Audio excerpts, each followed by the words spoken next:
Today's tenant doesn't look like yesterday's tenant was. They tend to have worse credit. They can sometimes have challenges in their background like foreclosures or bankruptcy. And all of these things mean that the most important factors for most owners to consider when they're screening their tenant are, do they have a good job? That really is the critical factor. Are they going to be able to pay their rent?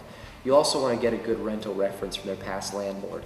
If they have a good rental reference from the last landlord, then whether they have bad credit or not, whether they have a bankruptcy in their past or not, might be somewhat irrelevant because this is a quality person who's just gone through some hard times. In our opinion, the most important qualifying criteria are twofold. Does that tenant have a job? And then, did they have a good, positive landlord reference? If those two things come back clean, then you probably don't have as risky of a tenant situation as you think you do, even if you have bad credit. It's never a good idea to market a property for rent when it's still owner-occupied. The reason being, the tenants going into that property they're wanting to make a decision fairly quickly to rent. And if they see someone living in it, they're going to be thinking to themselves that it may be harder for them to actually get into that property when they want to get in. So it's always best to make sure that property is vacant, that it's clean, that it's painted, and that it's really ready to rent. If you do that, then you can shorten your rental time dramatically.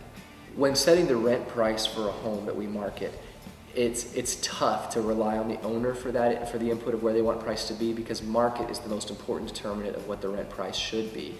An owner might have a mortgage for $1,500 a month, and the market might say that property won't rent for any more than $1,000 a month.